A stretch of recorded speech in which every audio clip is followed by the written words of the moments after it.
antigamente os nossos colonizadores chegavam com miçangas e espelhinhos. Hoje chegam com Xiaomi e BYD. Nós que não mudamos quase nada em 500 anos, aceitamos entrar em conluio com a nação com o maior número de escravos do mundo e uma nação que também persegue cristãos. Mas como que isso aconteceu? Como foi que o Brasil se tornou uma colônia chinesa? Fica comigo até o final desse vídeo que eu vou falar sobre a invasão silenciosa da China no Brasil e 5 provas de como o Brasil se tornou uma colônia chinesa. Mas antes da gente ir para o vídeo, se você gosta de temas como política, economia, investimentos, mercados, inscreva-se no canal. E não esqueça de deixar o seu like também para você não esquecer de fazer isso no final. Prova número 1, a censura, que é o que importamos da China. Quando alguém lhe perguntar o que você importa da China, o que o Brasil importa da China, não pense você que é panela, utensílios domésticos, roupa, não.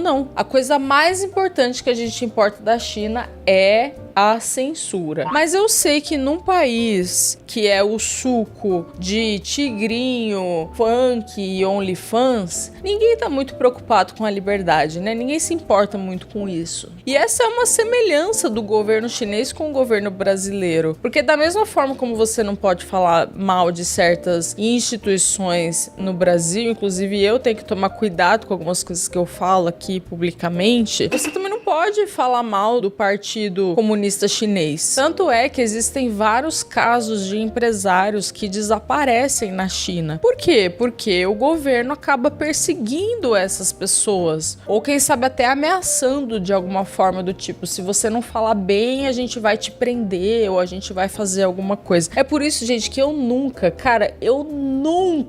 pisaria na China, nem que me pagassem um voo de primeira classe, que eu tomasse champanhe liberado. Eu nunca iria pra China, cara. Pra mim, assim, a liberdade é o valor mais importante do Ocidente. Então pesquisem sobre isso. Tem muitos casos de empresários desaparecendo na China após criticarem publicamente o Xi Jinping. Já nos Estados Unidos, país que tem a economia mais relevante do mundo, eu não vejo tantas preocupações assim com liberdade de expressão. Ainda mais agora com o governo Trump, que já falou diversas vezes, já brigou por isso. O Laranjão já tem vários discursos dele a favor da liberdade de expressão. I will also sign an executive order to immediately stop all government censorship and bring back free speech to America. Prova número 2, a quantidade de investimentos chineses que estão sendo feitos aqui. Olha só, os números comprovam a assimetria. Investimentos chineses no Brasil saltaram 113% em 2024,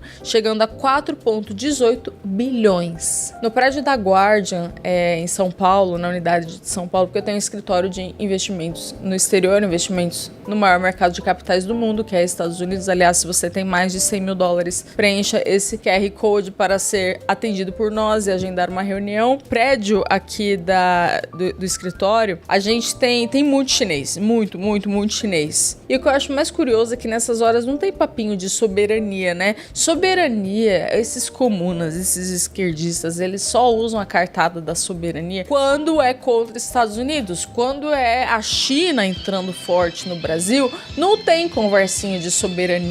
E pior é quem defende uma coisa dessa, cara. Se dividisse o Brasil em dois, os Estados Unidos e a China ambos vão colonizar o Bostil. Aí se eu tivesse que decidir qual lado ficar, é óbvio que eu ficaria do lado americano. Óbvio. Você acha que eu iria ficar no lado chinês pra quê? Pra comer grilo? Não.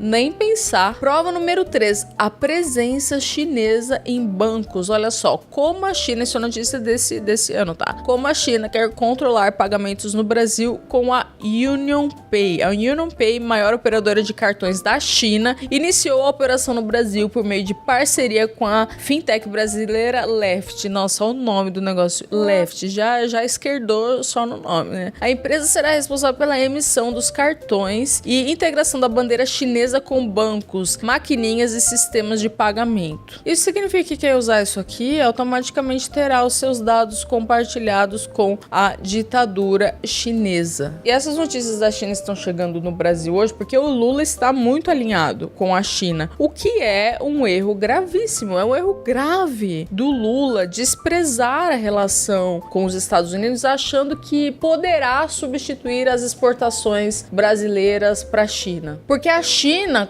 basicamente compra commodities do Brasil, enquanto os Estados Unidos compra produtos com maior valor agregado. Uma prova disso é a própria Embraer. Fora que os Estados Unidos ainda lideram o ranking de países que fazem investimentos diretos no Brasil. Então é uma burrice do governo essa postura anti-americana. Prova número 4, defesa da moeda do BRICS. Olha esse discurso aqui, não faz muito tempo, o Lula falando sobre o dólar. Que o mundo precisa encontrar um jeito de que a nossa relação comercial não precise passar pelo dólar. Ninguém determinou que o dólar é a moeda padrão.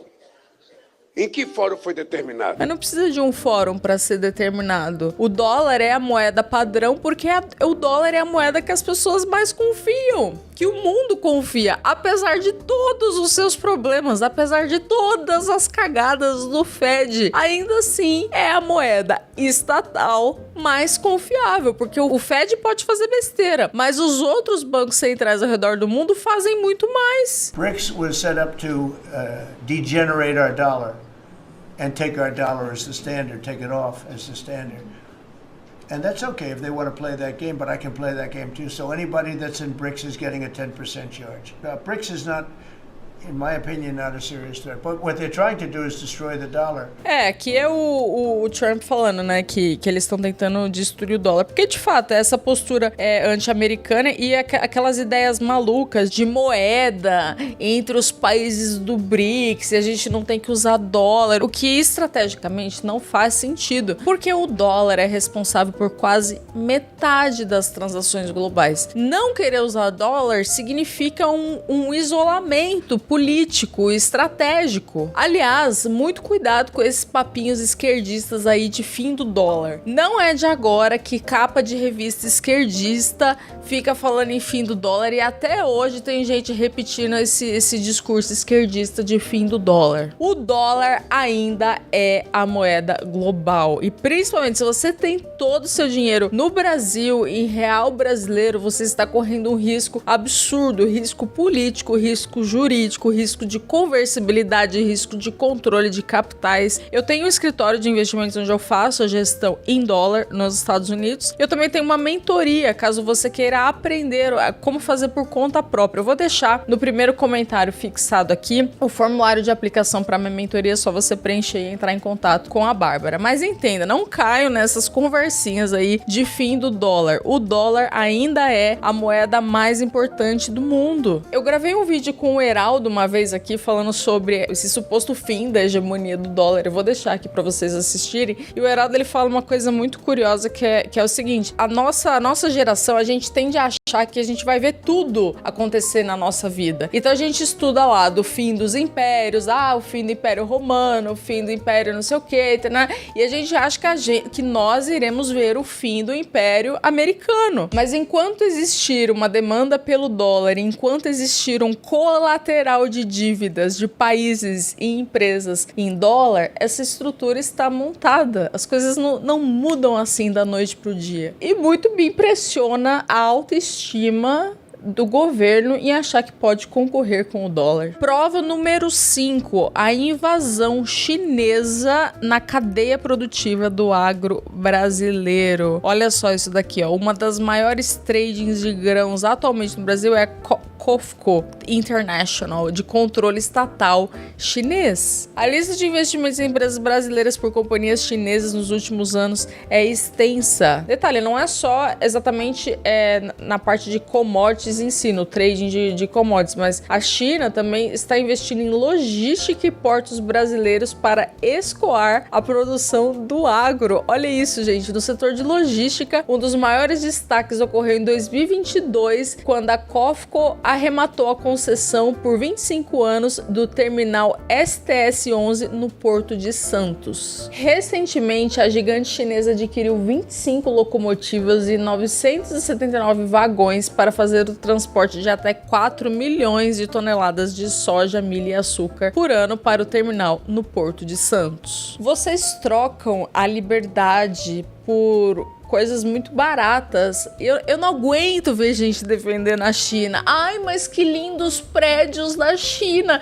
Gente, a China é uma ditadura. Na China você não tem liberdade. Pare de defender a China. Se você troca a sua liberdade por meia dúzia de prédio bonito e piscante, você é uma cadelinha do Partido Comunista Chinês. É isso que você é, uma cadelinha. Você troca a sua liberdade por muito pouco. E eu quero finalizar com uma frase do Benjamin Franklin, aquele que aparece nas cédulas de dólar, que ele diz o seguinte: aqueles que abrem mão da liberdade essencial para comprar um pouco de segurança temporária não merecem nem liberdade e nem segurança. Não há como respeitar quem troca a liberdade por dinheiro. A China é um país que combate a liberdade, que desrespeita valores judaico-cristãos e que inclusive persegue cristãos. É triste assistir ao que o Brasil está se tornando. Se você ficou comigo até o final desse vídeo, comenta um eu fiquei, não deixe de conhecer a minha mentoria, o meu escritório, os links estão aqui na descrição. Valeu, pessoal, e até o próximo vídeo.